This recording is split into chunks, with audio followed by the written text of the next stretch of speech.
Hey, you're right, this is going to be a DVD and Blu-ray update. I've got a fair few number of titles I've been waiting on, and they came earlier on in the week. Some came this morning and yesterday, so I thought I'd wait out and do like a massive one. It's a fair few DVDs, about 15 DVDs, about 7 or 8 Blu-rays. First up is my replacement Steelbook for Heat Blu-ray. Great addition, great film. I think some people seem to say probably it's kind of Al Pacino and Robert De Niro's last good film. I wouldn't say that exactly, because I mean De Niro had like Copland and Pacino had Donnie Brasco after this as well. De Niro had another one, Sleepers. That's what De Niro had. That's another good one. But it's probably one of the best films in the 90s. It's quality. Next up is a DVD. I like my war films. It's set in Afghanistan during the Russia-Afghan War.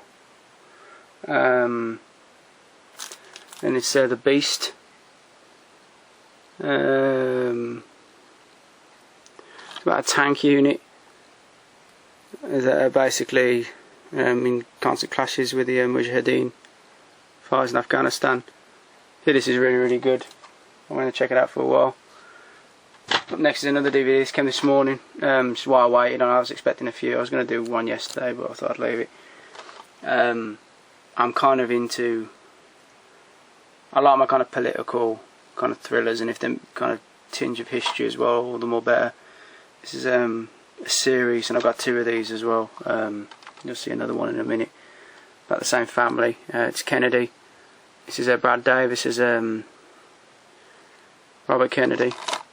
I hear he's really good in this, Brad Davis. He's got a good cast as well. Ned Beatty, Joe Pantoliano, Jack Warden as Joseph Kennedy Senior. Yeah, that looks real good. I'm watching another program about the Kennedys at the moment. Not the new one that's on the History Channel, but another one. I'll show you that in a minute. Up next is a Blu-ray. I'm a bit pissed off because I really wanted a slipcover with this. Really wanted a slipcover. I've never seen this film. You know, it's amazing, I know. But it's a Stand By Me.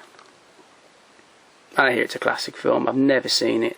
One of those films, I suppose. You know, I think everyone's got one of those films that, you know, everyone else has seen and, you know, you haven't, type of thing. But up next is a DVD. I kind of like my early 90s, mid-90s kind of thrillers type thing, particularly when it's kind of a good, decent actor playing some kind of psychopathic role. And I remember some of this film. It's Malice, Alec Baldwin, Nicole Kidman, Bill Pullman. Bill Pullman and Nicole Kidman married. I think they befriend this kind of doctor. They don't realise he's some kind of psychopath. He's a surgeon. Remember something... I'm sure something happens to Nicole Kidman's baby in this. I think she's pregnant. And a bit of a fucked up story. I can't really remember it, to be sure. I've seen some of it. Now the next time I watch this, and I get the impression, Matt, the synopsis, when I hear like John Lithgow is playing 3 or 4 different roles, he's totally psychotic, I'm thinking, right, he's going to be like Ricochet, which is probably one of the best action films, one of the most underrated ones of the early 90s. And even Cliffhanger as well. And it's Raising Cain, and I get the impression, man, if Brian De Palma didn't do this film would have been not better. What's the word? No, Brian De Palma's a great director, but I think he's tried to make it more serious. You need a more lunatic kind of. You need a kind of a young director who's willing to go a little bit crazy. Brian De Palma just seems to be trying to do these overcomplicated kind of camera angles. And look, we know he's got talent in that, but this film is just, there's just not enough of John Lithgow in it, and it almost tries to make you feel sorry for his wife having an affair on him. I mean, to be quite honest, you want John Lithgow to slaughter her, to be honest. And it's a crock of shit. It's a shame, man. It should have been so much better. Up next, this is a Blu-ray. Now this was an amazing film. I've actually seen some bad reviews on it. I've seen a lot of bad reviews on it on IMDb, but literally just don't give a shit what they've got to say. I don't know what the fuck they're talking about. But it's from the director of Election. It's called Vengeance, starring Johnny Halliday Now, I suppose if you're French, I suppose you know him a lot more than I do. Apparently he's the equivalent of Elvis over there. And he's great in this. He plays a kind of an aging hitman. He's kind of retired. His daughter gets put into a coma when, at the beginning of the film, her husband just gets absolutely blown away. His two kids get slaughtered. He goes over to Hong Kong and oh no, he doesn't go over to Hong Kong. Hong Kong's a little bit later. Oh, where is he? Macau, is that how you pronounce it?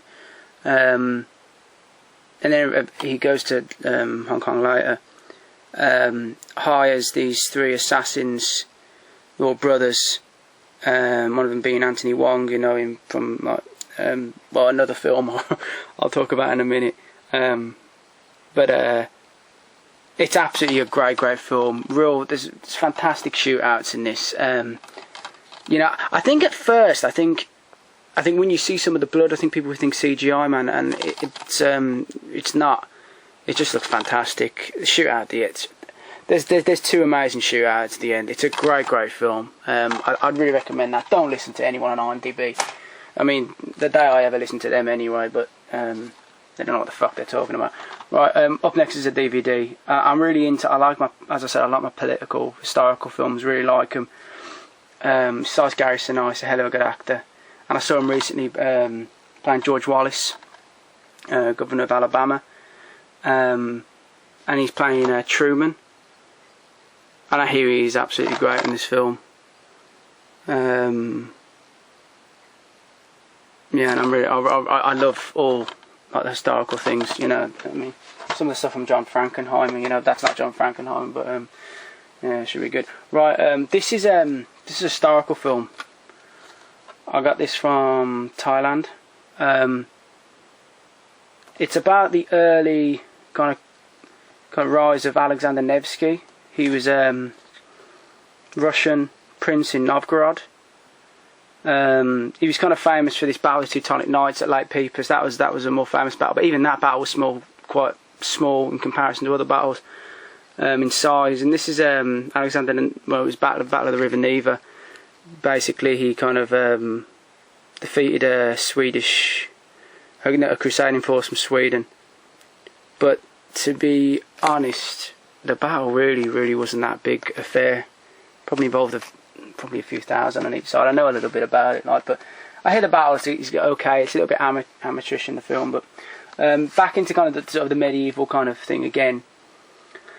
I hear kind of mixed reviews, but it's got really good actors, and it's got actors that I don't really like. I mean, this is Pillars of the Earth, set during the Anarchy. Civil War in England between King Stephen and Empress Matilda. Now it's got good actors like Ian McShane, who I love Ian McShane. I love him from Deadwood, just amazing. Donald Sutherland, he's just a class act. Also stars as well Tony Curran. You probably know him at the second Underworld film. He played Marcus. He's a good actor, Scottish actor, he's a great actor. But it also stars Matthew McFadden, who is just, oh my god, such a shit actor.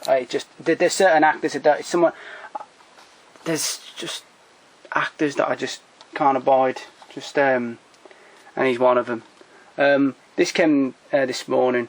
This is collector's limited edition. This is the FNAC release of FNAC, yeah, it would be FNAC or FNAC of Mean Streets, and it's a great film. I'll try to show you inside quickly.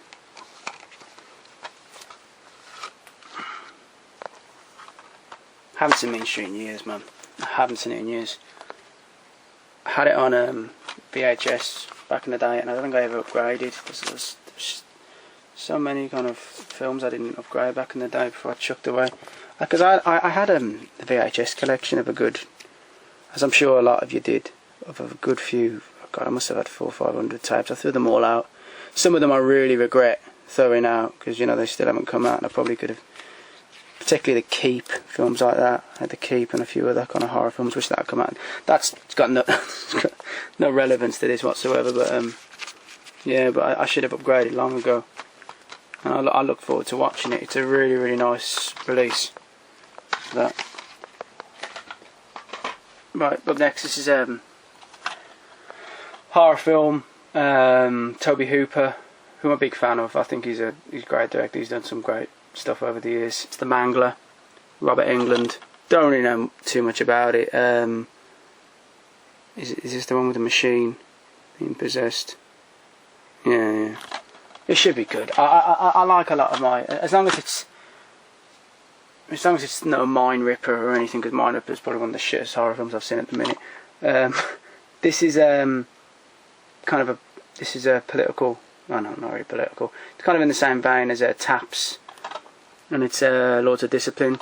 It's about a young black guy trying to join a military institute in South Carolina, or one of the Carolinas, and he gets a lot of kind of racial kind of discrimination and shit. Young Michael Biehn's in that.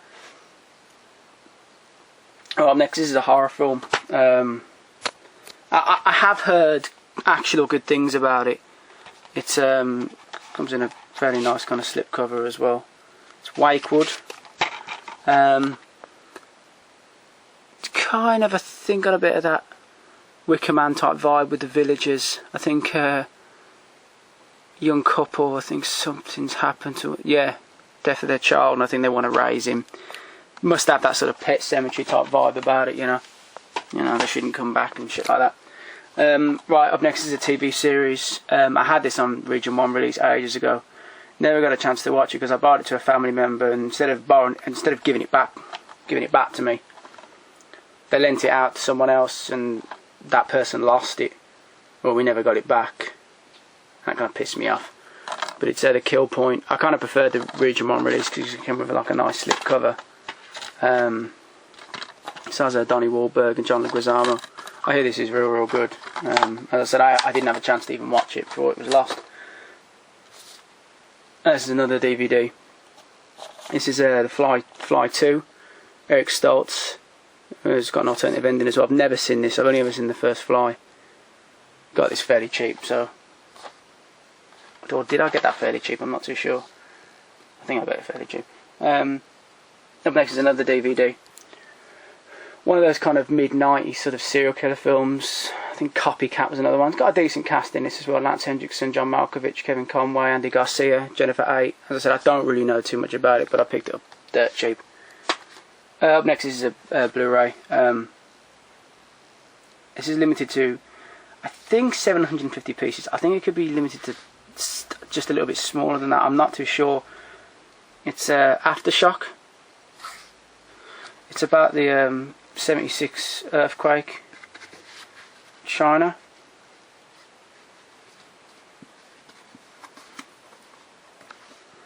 And it is yeah, it's a really, really nice piece. I think it's limited to 728. That's really nice, man. That is one of the nicest kind of Blu-ray releases I've seen in a while. It's the Tangshan earthquake. Yeah, it's a lovely release. I really love that release. It's really nice. Next is another Blu-ray. I'm going to try to get this under the 20-minute mark because I haven't done a video that long before. It's Arn Knight Templar. I've got the original release, but this is 60 minutes extended. And I know the TV version, or the longer version in Scandinavia, I know it's even longer. I think it's got another hour and a half, but it doesn't have any subtitles, unfortunately. And I really, really enjoyed the first one. And I think it's a good little film. Another DVD, Firestorm. I remember seeing this film ages ago, and I always wondered what it was called. William Forsythe with a slaphead going round. He's like a con, escaped, just acting the psychopath. And you can't really go wrong with William Forsythe acting the psychopath. I like the guy. Makes me laugh. Right, this is an Australian film. I think it's kind of got a very... It's Beneath Hill 60, very claustrophobic kind of film, I think. I think they're digging under German emplacements during World War One, and I hear real good things about this. I recognise that guy from the remake Salem's Lot. Played like the humpback dude. I can't think of his name off the top of my head. Well, up next, this is another TV series, and I'm watching this at the moment. Saw the first episode last night. Really enjoying it. It's Kennedy with Martin Sheen. Because he played Robert Kennedy in Missiles for October, and that's a great film. Yeah, and from what I've seen, I really like it. Got good casting in it as well. This Blu-ray came this morning, and I haven't seen this film in years. Had this on VHS as well. Saw it on the television a few nights ago, and I thought, I think I might order this. Gabriel Byrne, Liam Neeson, Patrick Stewart. Yeah, and it's Excalibur. I said John Boorman is a little bit hit and miss, but I actually remember enjoying this film. Weirdly, like. Right up next, this is another DVD. This is a horror anthology, and I hear this is real good. I like Vincent Price. It's from Whisper to a Scream. This is real good. That image looks a bit fucked up on the back. Looks a bit worse for wear though, or Vinny, but yeah. Right. I think I'll leave the DVD for last because I'll talk about that because I loved it so much. I got this the other week. If you've been on Amazon.co.uk, and I thought I'd pick it up. See, I'm in two minds. You see, I don't know whether to keep it or sell it. I don't know because I have got 2 DVD releases of it, but I think I might keep it considering it's such a nice edition. It's Battle Royale limited edition Blu-ray from Arrow, and fair play, they have got shitloads of stuff in here. It's a great release. I think I might, because I was thinking of I was in kind of two minds, but I think I will keep it. And last but not least, DVD. I watched this the other night, and I don't think I've watched a film in a while where I was in tears of laughter. I was in just... I was crying in some places. It's the Ebola syndrome. I swear to God, Anthony Wong is amazing in this film. If you haven't seen it, and I'm sure a lot of you have, please see the film. It's unbelievably funny. The last 10-15 minutes of this, I couldn't breathe for the laughter.